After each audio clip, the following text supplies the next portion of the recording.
Muito boa noite. Nós temos hoje, de facto, uma tarefa muito importante. Vão passar os 100 anos sobre os fenómenos mediúnicos da Cova da Iria, vulgarmente conhecidos em toda a parte como os milagres de Fátima, mas que nós, realmente, por factos que iremos a seguir apresentar, vamos mostrar que se tratam apenas fenómenos na Cova da Iria, não fenómenos em Fátima, que à época em que eles ocorreram, de facto não existia ainda como tal. As chamadas aparições, os fenómenos mediúnicos, ocorreram num vale isolado, que ficaria muito perto de Valinhos e que distanciava alguns quilómetros do núcleo populacional maior que existiria e provavelmente terá dado aso depois ao aparecimento da Vila de Fátima, ou cidade. Então, nós começaríamos exatamente por situar a questão, exatamente a questão daquela época, o que se passava naquela época, e terem noção de que, exatamente nessa época, pontificava em Portugal também o aparecimento de figuras gradas da cultura portuguesa ligadas aos problemas ou aos casos de manifestação espiritual.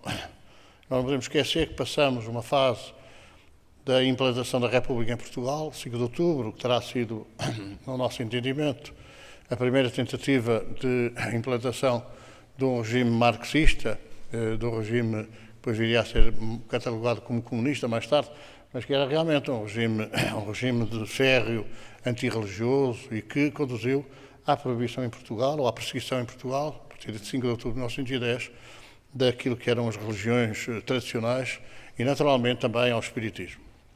É uma época em que Portugal tinha em cada concelho um grupo, um centro espírita, e que depois viriam a desaparecer completamente, ou a maior parte, quando no advento da República, aliás, com perseguição, como foi o caso de Fernando de Lacerda, o intendente da Polícia de Lisboa.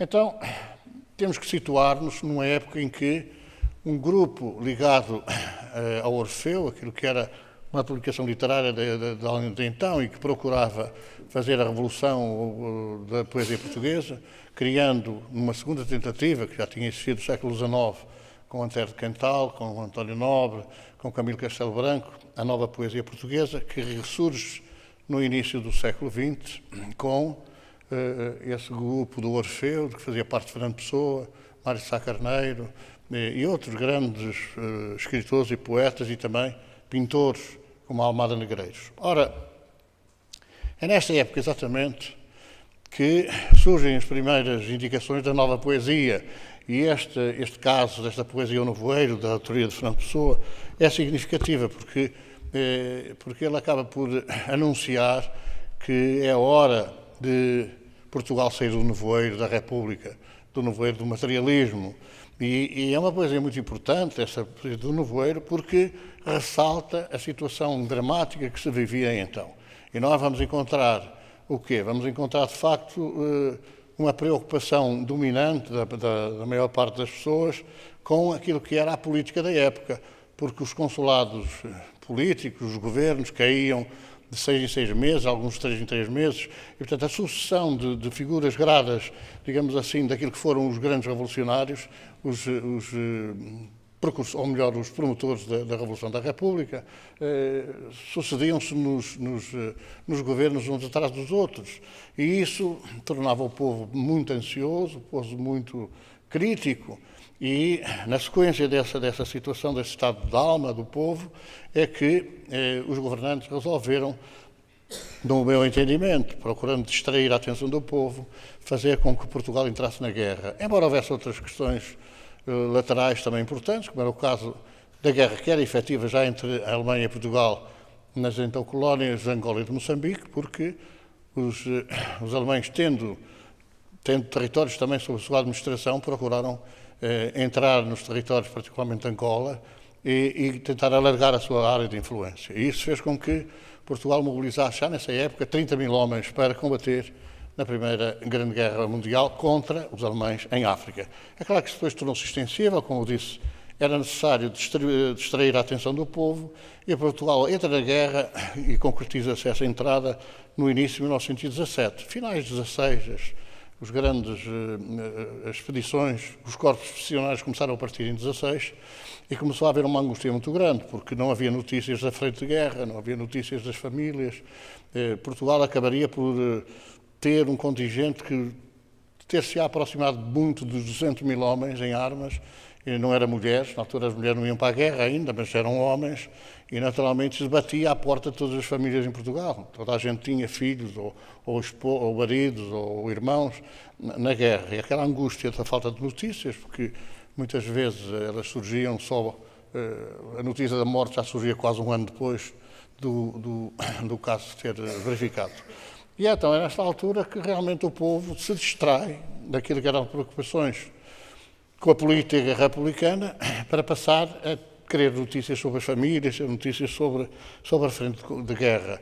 E assiste-se aí a uma coisa curiosa, é que, tendo a República começado por perseguir as religiões e proibi-las, fechou os olhos e permitiu que, de facto, o povo se concentrasse nas igrejas, naturalmente que houvesse uma reativação dos centros espíritas. Aliás, é nessa altura que surge também a Federação dos Espíritas Portugueses, uma recriação daquela Federação Espírita Portuguesa. E então é uma altura que há alguma passividade da parte dos governos e também da parte das autoridades. E é exatamente nesse 1917 que começa uma grande revolução que depois iria conduzir à ditadura de Sidónio Pais, que, curiosamente, era uma ditadura tão grave e tão difícil que acabou com a proibição das religiões e acabou com as perseguições religiosas. Estamos numa altura em que realmente é quase um ponto alto da poesia de Fernando Pessoa e também é um ponto alto da angústia e do desespero e da oração e do rezar e da fé do povo em geral. E é nesta altura que, não havendo notícias, porque não havia telefones, não havia comunicações, não havendo notícias, muita gente começa a procurar os centros espíritas para tentar, através dos espíritos, conhecer o que se passava na frente de guerra, o que se passava com os seus familiares. E nota-se, de facto, este interesse generalizado que faz com que os centros espíritas, de uma forma geral, em todo o país, comecem a fazer passar mensagens do mundo espiritual. Indo ao encontro que era aquela ansiedade do povo, quando é que a guerra acaba, quando é que a guerra acaba, quando é que a guerra termina, quando é que os soldados regressam a casa. É claro que é um problema complicado, não é? É um problema complicado que progressivamente vai fazendo com que alguns revolucionários do 5 de outubro se virem, e depois acaba por conduzir em 1921 à matança de quase todos os revolucionários do 5 de outubro. Quase todos foram mortos, exceto um homem que entrou para a Revolução pobre e acabou com aquela Primeira República pobre, remediado António José de Almeida, que foi, de facto, uma figura muito importante de todo este período controverso da República Portuguesa até 1925, 26. É claro, como já falamos, a perseguição religiosa acaba em 1917-18, e isto é em consequência de um grande levantamento geral do povo, porque as notícias que eram dadas em muitos centros espíritas e que coincidiam, falavam, de facto, do fim da guerra. Claro que, o que é que surge aqui? Surge que, de facto, essas comunicações dos espíritos abrem uma grande, digamos assim, uma grande atividade, uma grande esperança da parte do povo do fim da guerra. Muitas vezes acontece o quê? Que a gente vai em busca de auxílio espiritual e quer o auxílio para logo, para aquele momento, para aquele minuto, e não tem, digamos assim, a paciência e a serenidade para esperar o momento próprio. E nós vamos ver já como é que isto acaba por extravasar. Hoje, não há como criticar. Nós tivemos uma reportagem do Diário Notícias de março, penso que do dia 11 de março, curiosamente, onde faziam 100 anos em que o mesmo Diário Notícias publicava aquilo que, digamos assim, as casas espíritas recebiam do mundo espiritual, as comunicações. É aí que aparece uma figura muito importante, que a pouca gente sabia o que era, quem era. Sabia-se apenas que era um dirigente de um centro espírita de Lisboa. Aparece associado a uma outra figura, que é António, de que não se sabe qual é o apelido, mas este homem aparece associado. Ele não era, tinha ascendentes estrangeiros, não portugueses, mas mais antigos, mas era uma figura incontroversa. Porquê? Porque ele foi só um dos fundadores da Sociedade Portuguesa de Autores. E, portanto, não era uma figura qualquer da cultura portuguesa naquela época. Dirigia em Lisboa um centro espírita dos mais importantes, que tinha vários médiuns, que tinha vários doutrinadores, vários esteios, que era organizado segundo aquilo que eram os convénios e aquilo que eram as orientações de Allan Kardec. Esta figura, que passa à história, nós conseguimos ultimamente conhecer a sua, digamos assim, a sua fotografia, a sua apresentação, digamos assim, enquanto uma pessoa normal, acaba por ser, nesse centro espírita, acaba por ser uma figura muito importante, porque ele, dirigindo o grupo, dirigindo o centro, ele vai protagonizar depois a responsabilidade da notícia que do mundo espiritual chega a propósito desta ansiedade enorme que era o povo a querer que a guerra acabasse, que os seus filhos, os seus irmãos, os seus pais regressassem rapidamente da frente de combate. E esta incumbência é dada, exatamente, a Carlos Caldeirão em Lisboa e ao António no Porto, para publicar aquilo que nós vemos aqui, uma notícia daquelas pequeninas, eram notícias, acho que ainda existem, não eram pagas, eram notícias gratuitas, e então os espíritos dizem que para grafar exatamente aquilo que vinha sendo anunciado, que publicassem num dos jornais principais, da principal expansão no país, este anúncio pequenino que não diz nada, mas que pode dizer muito. António e Carlos Caldeirão. E então aparece este: não esqueças o dia feliz em que findará o nosso martírio. A guerra que nos fazem terminará. A mensagem não diz que vai terminar lá amanhã, vai terminar para a semana, vai dizer que terminará. Mas esta notícia, encabeçada por este número, 135.917, que marca bem, e ela foi publicada em 11 de março, e esta mensagem é recebida a 7 de fevereiro. Mas é só publicada nos jornais, não só no Diário de Notícias, também penso que o Comércio do Porto, havia um outro jornal que também publicava, o Jornal do Comércio, também publicava estas notícias, mas esta notícia vai gravar esta data, 13 de maio de 1917. Era uma mensagem de código que depois facilmente seria descodificada, mas ela seria descodificada, mas não propriamente por conversa, porque a mensagem na reunião mediúnica, um dos médiuns os médios escreventes, não é? Depois vieram a ser catalogados como psicógrafos ou de psicografia. O médio escrevente pediu papel, pediu lápis e grafou esta mensagem, da direita para a esquerda. Claro que a gente pode começar ali: não vos compete. A mensagem aparentemente era ilegível, não é? Não conseguia ler, mas feita ao espelho, apresentada ao espelho, apresentava aquilo que aqui refere: não vos compete ser juízes, aquele que vos julgará não ficará satisfeito com juízos antecipados. Tende fé e esperai. Não é costume nosso predizer o futuro. Os arcanos do futuro são insondáveis. E a mensagem terminava: por vezes Deus permite que se erga uma ponta do véu que o encobre. Assim, pois, tende confiança nas nossas premonições. A data de 13 de maio, a mensagem é clara. A data de 13 de maio será de grande alegria para todos os bons espíritas de todo o mundo. Tende fé e sede bons. Esta mensagem era assinada por... há um espírito que na codificação aparece, que é o Caritas. Ergo sum Caritas. Aparece assinada por este espírito. Mas é complementada depois. Há quem entenda que não, que era a mesma... A mensagem era só de um espírito que a seguir dizia que era a estrela da manhã. Stella matutina. Mas, em boa verdade, isto é, portanto, o esclarecimento, e depois aparece a data de 13 de maio será de grande alegria, ergo sum Caritas, e depois aparece o complemento: a luz brilhante da estrela matutina vos alumiará o caminho. Isto são mensagens publicadas antes, não é? de as crianças dizerem. É curioso que havia uma reportagem agora nos jornais em que uma grande figura, que também é ele que movimenta tudo isto, que faz, digamos assim, agitar as águas, que é o professor Joaquim Fernandes, que é um sociólogo, professor da Universidade Fernando Pessoa. E então, ele, na resposta que dá a um jornalista, assim, mas a Lúcia não leu o jornal. Porque há determinados sacerdotes que dizem que as crianças foram manipuladas pelos pais, que ouviam falar da guerra em casa dos pais e que inventaram toda aquela história para enganar o povo. A Igreja na altura dizia que era o diabo que se travestiu, que se vestiu de santo ou de anjo para enganar as crianças. Mas o que é facto é que as crianças diziam que era uma senhora mais brilhante que o sol.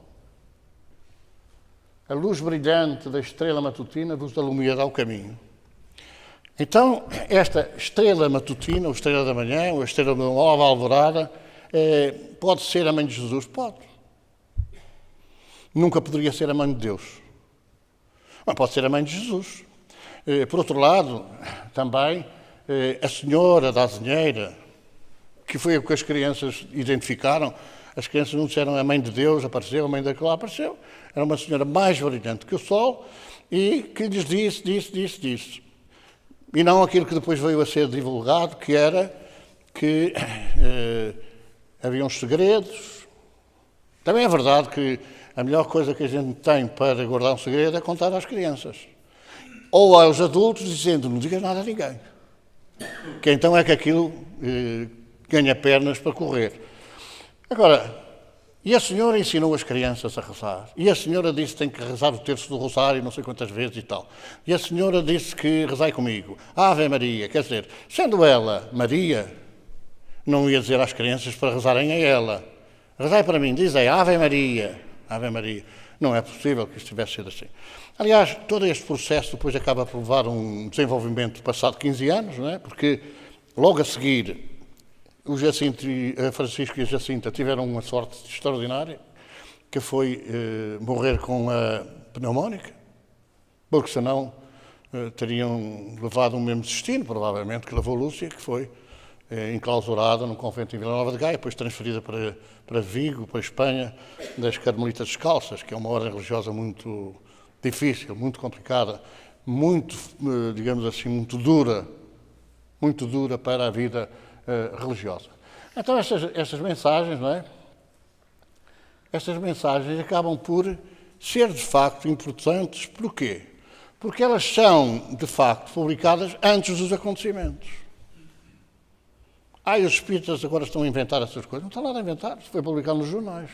E portanto não cabe na cabeça de ninguém que os espíritas tenham, não é?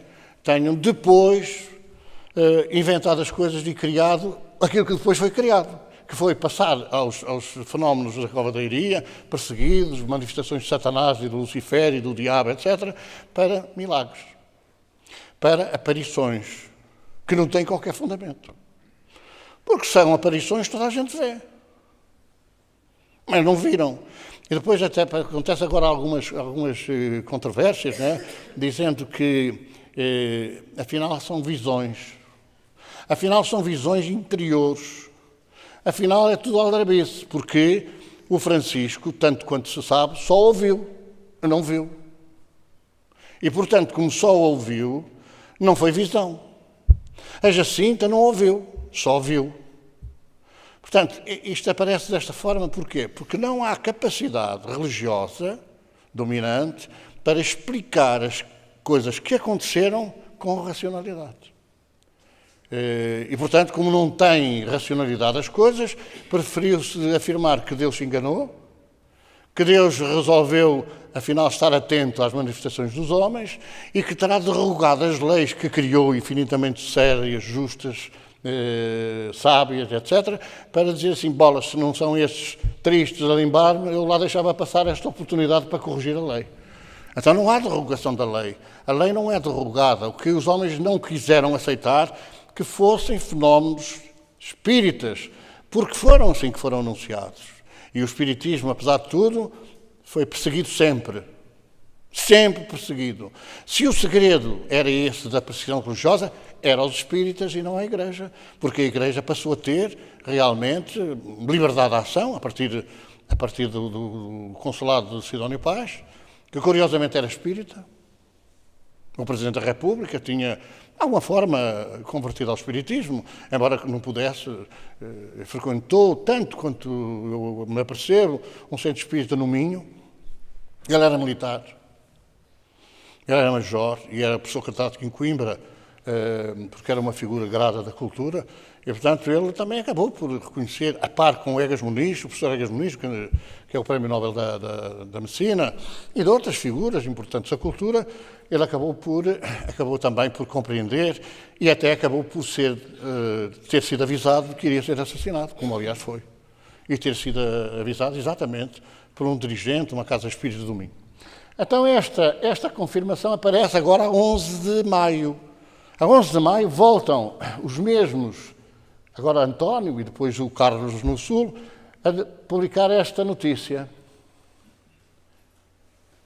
Isto é o jornal a dizer: recebemos ontem um postal cujo texto passamos a reproduzir. Porto, eu julgo que é o Jornal do Comércio, não tenho bem a certeza. O jornal desapareceu mais tarde. 11 de maio de 1917, mas existe nas bibliotecas este jornal, está confirmado. Senhores redatores, foi participado pelos espíritos a diversos grupos espíritas que no dia 13 do corrente há de dar-se um facto a respeito da guerra que impressionará fortemente toda a gente. Tenho a honra de me subscrever espírita e dedicado propagandista da verdade, António. Isto é no Porto, a coisa terá sido publicada também em Lisboa, da mesma forma. O que quer dizer que tudo isto é anunciado antes, portanto não há nenhuma montagem. Em 1932 surge uma montagem que é Os Segredos de Fátima, Os Segredos da Lúcia, que afinal agora alguns dizem que só foi em 1940.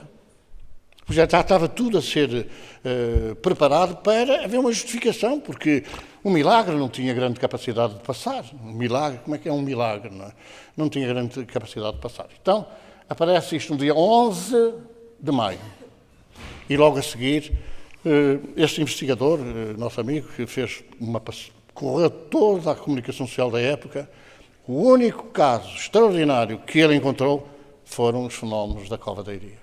Não foram os de Fátima, foram os fenómenos mediúnicos da Cova da Iria, e que realmente ele afirma, sem quaisquer dúvidas, que não há mais nada anunciado para o dia 13 de maio, a não ser, à hora do meio-dia, os fenómenos que ocorreram. Uns viram e ouviram, e outros ouviram. Não foi tudo igual. É até curioso que uma explicação que aparece agora diz assim: Lúcia viu, ouviu e falou. Não, falar não é mediunidade, falar é nosso, todos nós falamos, não é? A Lúcia viu e ouviu. E o Francisco só ouviu. E a Jacinta só viu, não ouviu. Portanto, somos em presença de três faculdades, três sensibilidades. Uma dupla, ver e ouvir, vidência e audiência. Um só audiência, o outro só vidência. Não há nada de esquisito, são fenómenos mediúnicos bem explicados e, por isso, a revelação nas casas espíritas. A revelação não foi feita, né? A revelação não foi feita nas igrejas, não foi feita nos consulados, não foi feita nos consultórios médicos, não foi feita nos campos de psicologia ou de filosofia das universidades. Foram anunciados pelos espíritas porque foram recebidos mediunicamente pelos espíritas. Ora, é pena que não seja possível aceder ao património histórico dos espíritas, porque está em caixas de cartão, se calhar já presos pelos ratos, não é? Ou comidos pelos ratos, na Torre do Tombo. Que infelizmente os espíritas não têm direito a ter acesso a isso, porque estão lá guardados depois do espólio, ou de ter sido expoliados ao movimento espírita, exatamente em 1953, quando foi definitivamente proibido em Portugal o espiritismo e o trabalho das casas espíritas. Então, claro, as crianças iam inventar o quê?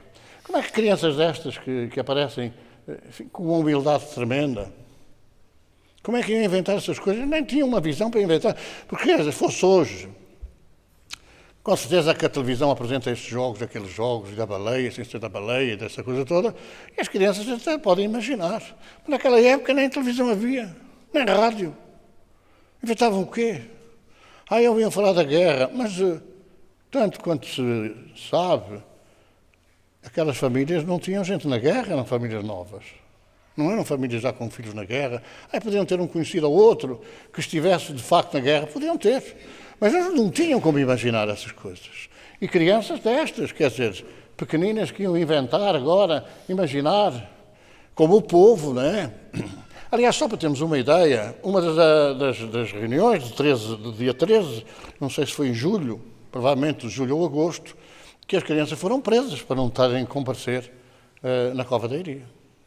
E só em muita instância e manifestações populares é que a Guarda Republicana deixou que elas fossem levadas ao recinto da Cova da Iria para poderem estar à hora marcada pela senhora da azinheira para poder ser estabelecido o diálogo. E nesta altura já muita gente, esta é uma imagem que não é daquela época, é uma imagem de outubro, é uma imagem de 13 de outubro, mas é só para verem como é que o povo em poucos meses, 6 meses, vá lá, o povo em 6 meses entrou nesta, digamos assim, nesta crença que fez com que todos se ajoelhassem no chão e olhassem para o céu. Mas é impossível que o Sol baile. Pois é, em termos científicos é impossível que o Sol baile. Agora, o que é possível é que toda a gente veja o Sol bailar. Porque são fenómenos e efeitos físicos. É impossível, e até os religiosos que têm essa crença, acreditar que o Moisés pôs a vara na água e tingiu de sangue. É impossível. Mas toda a gente viu. Aliás, quando ele pôs a vara no chão e se transformou numa cobra, até o faraó disse, mas isso não é nada especial, porque os meus magos também fazem isso. E colocaram as varas no chão e se transformaram em cobras. São fenómenos e efeitos físicos. E, portanto, isso é perfeitamente justificável e é racional. O que não é racional é dizer assim, não, esta gente é toda atrasada, esta gente não percebe nada destas coisas, isto foram milagres e mais não sei o quê. Que viram. Que viram bailar, viram. Mas foi uma imagem, digamos assim, uma alucinação coletiva. E quem consegue produzir uma alucinação coletiva, que, segundo a imprensa da época, reunia mais de 60 mil pessoas. Como é que é possível que mais de 60 mil pessoas tenham referido que viram o Sol bailar? A gente sabe cientificamente não é possível, porque o Sol bailar é a mesma coisa que agora dizer-se que vai haver uma guerra nuclear que destrói o hemisfério norte e que o sul fica tudo nas calmas, nas praias, a cantar, não é? E a apanhar sol para se queimarem. Não é possível. A gente sabe que, às vezes, fazem explosões nucleares, experiências, explosões nucleares num lado e provocam o renascer dos vulcões do outro lado. Não é possível acreditar que rebentam 50 bombas que destroem o hemisfério norte, como às vezes vemos aí publicado, e de repente o sul fica tudo bem. E quem quiser salvar-se tem que pedir asilo ao sul. E às vezes a gente pergunta assim, como é que vai? A pé? Fica tudo destruído, os aviões não levantam, comboios não chegam ao outro lado, os barcos não podem, fica tudo destruído. Mas vão pedir asilo à América do Sul. Às vezes fazem-se assim afirmações que não têm nexo, que não têm racionalidade. E é aquilo que acontece exatamente, ou que aconteceu na Cova da Iria, quando se diz que o povo está todo estúpido. Não é? Falar de estúpido de espiritismo não é uma palavra que não sei o quê. Não, também Allan Kardec aplica lá. Allan Kardec aplica lá a palavra estúpido, porque às vezes as pessoas ficam estúpidas, mesmo, no sentido real do termo estúpida. Por exemplo, para nós, dizer assim, você é uma palavra... O tratamento de você, para nós, não é assim muito respeitoso. O João, o Francisco, a Dona Maria, não sei o quê, você já viu, para nós é um tratamento que é um bocadinho pouco respeitoso. Não é? E há, por exemplo, no Brasil, não, você é uma proximidade. Às vezes a aplicação das palavras é diferente de um lado ou do outro. Portanto, essa coisa do estúpido, não é propriamente que estas pessoas tenham ficado todas a olhar para o ar estúpidas. Porque isto não é uma fotografia dos espíritas. Isto é uma fotografia da época publicada na comunicação social. E o povo estava todo impressionado a olhar para o céu, a ver o que é que acontecia. Porque tanto quanto se sabe, as nuvens afastaram-se, E o sol bailou, quer dizer, o sol apareceu e naquele... alguma coisa estava anunciada que ia existir, as pessoas têm visto mesmo isso. Olha, olha, olha, e toda a gente acaba por ver. A influência espiritual para produzir esta chamada, que ele chama alucinação, não é qualquer poder que está na Terra, que está ao alcance seja de quem for, para produzir uma situação destas. Então, ocorre que, e só para vermos nesta imagem, é que os carros também foi gente rica. Os pobres foram a pé. E convenhamos, estes também foram. Porque a partir daqui até à cova da Iria, não havia estradas, era a corta-mato. Era terra, depois de chover torrencialmente, era lama. E tiveram que molhar os pezinhos na lama, as pessoas que iam com aqueles sapatos de salto alto, aqueles compridos, tiveram que meter os pezinhos na lama, porque foi igual para toda a gente. Se não fosse igual para toda a gente, os carros tinham chegado à frente e não chegaram, pararam ali. Portanto, são manifestações de igualdade, de fraternidade e também de liberdade, como foi a liberdade de perceber e de agir. Então, é uma época, estes carros não eram não é? Não eram caminhonetes, não eram autocarros da carreira. É claro que depois, o que é que aconteceu? Aconteceu o que a gente sabe. Até 1932, os fenómenos foram perseguidos, os espíritas ficaram apavorados com as perseguições, porque as perseguições foram generalizadas. Estamos em 1917 e 18. Só para termos uma ideia, a escritura pública de Constituição da Federação dos Espíritas Portugueses foi feita em tinta sépia. A tinta sépia, ao fim de algum tempo, desaparece. É como a tinta dos talões dos nossos supermercados. Se tiverem ao sol, desaparece toda a tinta. Então a tinta sépia, por exemplo, até 1926 ou 27, desapareceu tudo. Os livros estão em branco, onde eram lavradas escrituras, até de grande responsabilidade. Então essa escritura desapareceu e os espíritas passaram a estar no rol das pessoas a perseguir pelos regimes políticos. Fazia parte, o ficheiro das perseguições políticas, faziam parte os espíritas, os comunistas e os maçons, que tinham um carimbo vermelho de vigilância permanente e próxima. Então o que acontece é que as perseguições deram origem a quê? Ao desaparecimento dos perseguidos? Não. Isso é como os romanos, não é? Que perseguiram os cristãos. Quanto mais matavam, mais se convertiam. E o que acontece aqui é que quanto mais as perseguições agiam, aumentava mais o número. Daí que, a certa altura, alguém tivesse que se apropriar dos fenómenos da covadeiria, dos fenómenos mediúnicos da covadeiria, da mediunidade das crianças e utilizá-las a seu belo prazer ou a seu proveito próprio. E daí que, seja em 1932, que aparecem os primeiros segredos da Senhora da Azinheira. Bem, os que morreram não tinham nada, só se viessem mediunicamente dizer que foi assim e foi assado. E a Lúcia também não podia falar, porque ela foi isolada exatamente para não falar para a comunicação social, explicar o que é que realmente se ia passado. Então, é claro que a verdade só pode surgir 100 anos depois, porque mesmo os espíritas, lamentavelmente, omitiram-se da questão. Podiam ter pegado nesse caso, como pegado noutros casos, e dizer assim, não, está aqui uma afirmação lógica, racional, que é esta, aquela. Não, calamo-nos. Calaram-se os nossos companheiros da época e não vieram a lume dizer a verdade. Não, a verdade. E a verdade qual é? É uma manifestação espiritual. É uma manifestação dos espíritos, que agora as igrejas vão caminhar para lá a confirmar que os espíritos comunicam. É mais algum tempo. Já muita gente sabe que é verdade, mas ainda não sabe toda a gente. Então, esta verdade vai ressaltar que só pode ser uma, a explicação da sensibilidade, que agora, penso, nos últimos dias tem surgido aí na comunicação social algumas afirmações de responsáveis religiosos a dizer que as crianças eram sensíveis, porque não vão nunca dizer que eram médiuns. Ou melhor, que tinham mediunidade ostensiva. Não vão dizer isso. Porque ao longo da história nós sempre vimos os grandes responsáveis nesta matéria a dar golpes de rins tremendos e de um dia para o outro, como os políticos, a dar o dito por não dito. Mas calmamente. Não, nós já sabíamos que a Terra é que andava à volta do Sol. Mas os que dizem que o Sol anda à volta da Terra também têm razão, porque é uma questão de fé. A pessoa tem fé que é o Sol que anda à volta da Terra. Então pronto, está tudo certo também. É esta clara explanação da verdade que vai abrir caminho para a compreensão das coisas de uma forma racional e lógica. É claro que nós, disto tudo, não é, podemos concluir que o homem verá surgir em si a sensibilidade, a mediunidade, com uma clareza meridiana.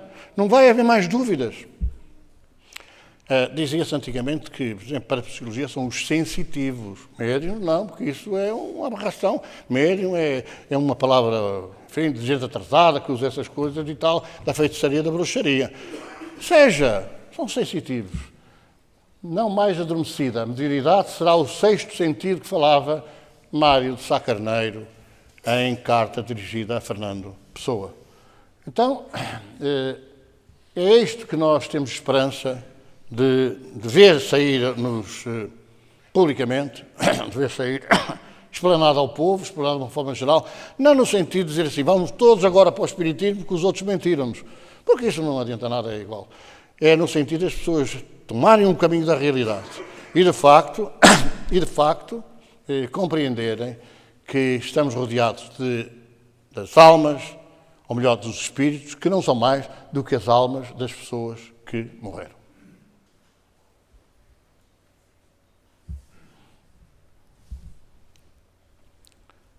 É claro que poderíamos trazer agora também à lembrança o que há 100 e tantos anos Fernando Pessoa escreveu. Deus quer, o homem sonha, a obra nasce, Deus quis que a terra fosse toda uma, que o mar unisse, já não separasse. Sagrou-te e foste desvendando a espuma. E a orla branca foi de ilha em continente, clareou correndo até ao fim do mundo. E viu-se a terra inteira, de repente, surgir redonda do azul profundo. Quem te sagrou criou-te português, do mar e nós em ti nos deu sinal. Cumpriu-se o mar e o império se desfez. Senhor, falta cumprir-se Portugal.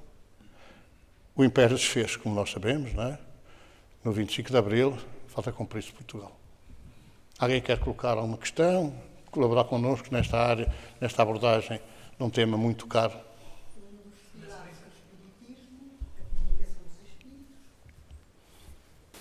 É apenas uma chega. Há um livro intitulado Fátima e a Ciência, em que diversos cientistas procuram explicar, à luz da ciência, os factos ocorridos em 13 de outubro.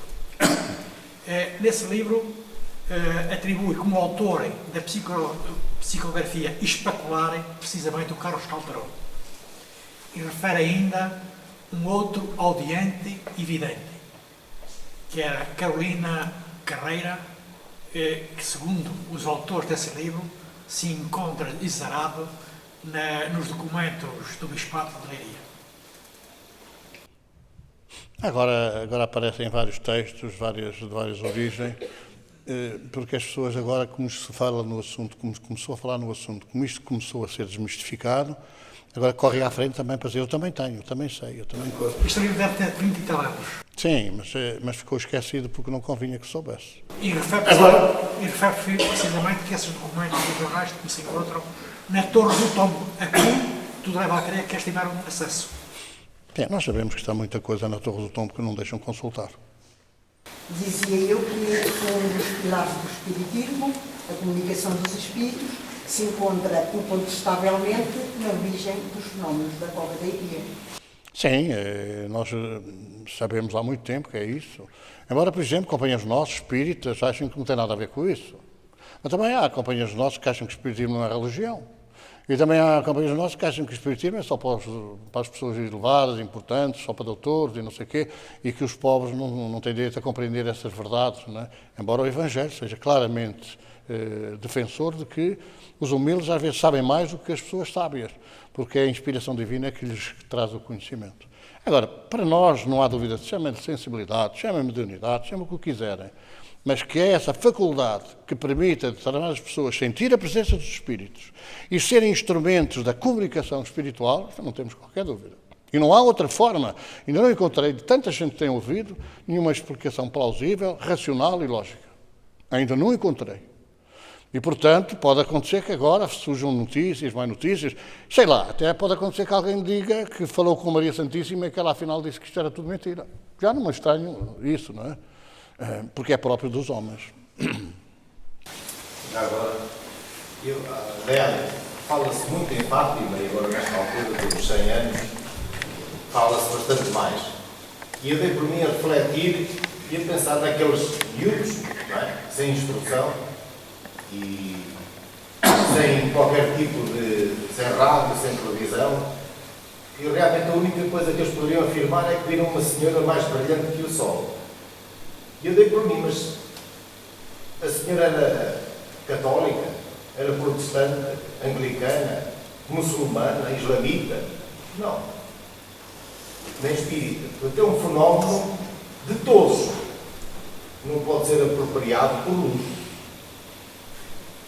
Previsto pelo espiritismo? Sim. Um fenómeno espírita? Sim. Está perfeitamente identificado e previsto no Pentateuco. De qualquer forma, é um fenómeno de todos, perante o mundo. E, portanto, digamos assim, resumir apenas a uma doutrina ou a uma, neste caso, religião, assumindo como sendo um milagre católico, neste caso, é demasiado absurdo para levarmos a crer que isso possa ser verdade. Mas, por acaso, não é... Até é interessante, porque os romanos quiseram destruir o cristianismo em 300 anos e não conseguiram e abraçaram. Agora já em 100 anos pretendeu-se destruir os fenómenos, ou melhor, em 15 anos pretendeu-se destruir os fenómenos da Cova da Iria e hoje começa-se a pensar que afinal foram fenómenos espíritas ou de comunicação dos espíritos. Embora aqui, aliás, é sempre aquele receio de abrir claramente à opinião pública as opiniões sinceras e verdadeiras. É claro que vamos dizer assim, não, a Igreja está toda errada, isto está tudo mal e não sei o que mais. Não vamos entrar por esse caminho. O fenómeno de Fátima é espírita, não vamos entrar por esse caminho. Agora, podia ser mediúnico sem ser espírita? Podia, porque há aí muita mediunidade. Quer dizer, há muitos médiuns que não são espíritas e há muitos espíritas que não são médiuns.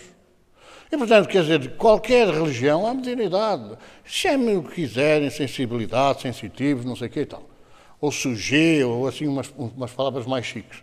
Mas o que é facto é que é a capacidade que as pessoas têm de servir de intermediários entre o mundo espiritual e o mundo material. E essa é que é a grande realidade. Aí é dos espíritas. Porquê é que nós entendemos que é dos espíritas? Foram anunciados pelos espíritas.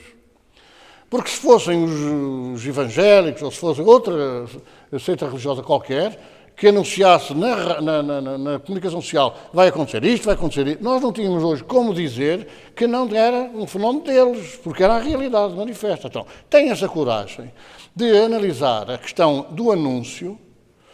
Havia há tempos uma personagem que dizia assim, os espíritos têm a mania de inventar essas coisas.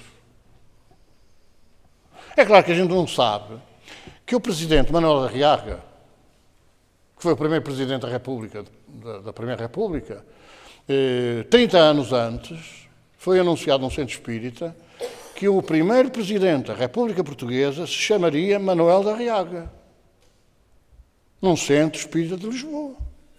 Foi anunciado e publicado pelos católicos, que de uma forma, digamos assim, a denegrir a imagem da doutrina, publicaram no jornal, vejam só o que é que estes inventaram. Disseram que o primeiro presidente da República era a monarquia, não é?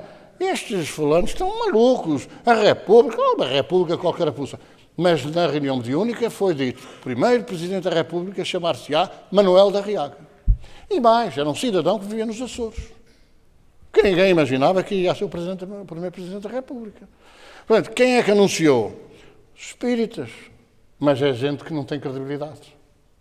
Porque foi assim que passaram a imagem. E também é verdade que assim nós temos, de alguma maneira, receado falar publicamente nesta realidade. Foram os espíritas que anunciaram, que mandaram publicar nos jornais o que ia acontecer. Logo, terá que ser posto em consideração, ou tomado em consideração, que são fenómenos da mediunidade com Jesus. Porque a mediunidade existe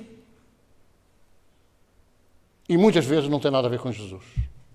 Tem a ver com adivinhação, tem a ver com magia, tem a ver com bruxaria, tem a ver com essas artes adivinhatórias de que o Deuteronômio condena. Embora alguns tenham colocado lá também a palavra espiritismo. Portanto, é esta a realidade que as pessoas devem ter a coragem de assumir. Nós agora tomamos conta disto, são milagres. Tudo bem, podemos dar de barato, porque os milagres de Fátima até acredito. Porque o que aconteceu para os espíritas foram os fenómenos da cova da Iria. Não foram os milagres de Fátima. E, portanto, nós não vamos dizer que são nossos, agora vamos fazer bandeira, vêm aí os santos, os querubins, os serafins, os 3 crianças vão ser canonizados. 3 crianças, não 2 crianças e uma coisa. Não temos nada a ver com esse assunto, quer dizer, no mundo espiritual ajudam. Ajudam. Mas não são mais crianças, são espíritos. A Jacinta e o Francisco são espíritos. Não são crianças, são espíritos. E aqui entra toda uma controvérsia sobre a reencarnação. Quando a gente reencarna e depois desencarna, ao tomar essa parte desse plano espiritual, nós tomamos a expansão do perispírito, volta a fazer de nós espíritos normais. A menos que tenhamos que reencarnar logo a seguir. E então a divina providência permite que a contração do perispírito se mantenha para que haja um renascimento a seguir. Mas quem disse que tínhamos que renascer foi Jesus. Que há algumas religiões que consideram que é Deus. E, tanto quanto eu sei, não se pode questionar Deus. Não é? Se Jesus é Deus e disse que tínhamos que nascer de novo, negar aquilo que ele disse é uma aberração. Portanto, tem que haver uma grande reflexão, uma profunda reflexão sobre todos estes temas. Mas nós ficamos por aqui, não queremos amassar os nossos telespectadores e esperemos que realmente vivam esse dia 13 de maio, porque eu quero dizer que é um dia de muita intensidade espiritual, é um dia em que nós sabemos que descem à Terra milhares, centenas de milhares de espíritos que eram defensores, que eram crentes, que eram dedicados à Senhora da Azinheira, que acreditavam nessa figura emblemática do amor. E, portanto, vivam esse dia, porque para nós espíritas, e eu posso testemunhar pessoalmente, é um dia de uma elevação extraordinária nas vibrações do mundo espiritual. Que não aquilo que se vive cá em baixo, que muitas vezes é uma questão de comércio, é uma questão de arranjar dinheiro, etc. Porque também há pessoas que roubam. Também há pessoas que roubam naquele recinto. Como há em todo lado. Mas é um dia de grande espiritualidade. Todos em conjunto, todos unidos, tendo Jesus como o grande modelo e guia, sigamos adiante vivendo o amor. Então despedimos os nossos espectadores. Até sempre. Muita paz.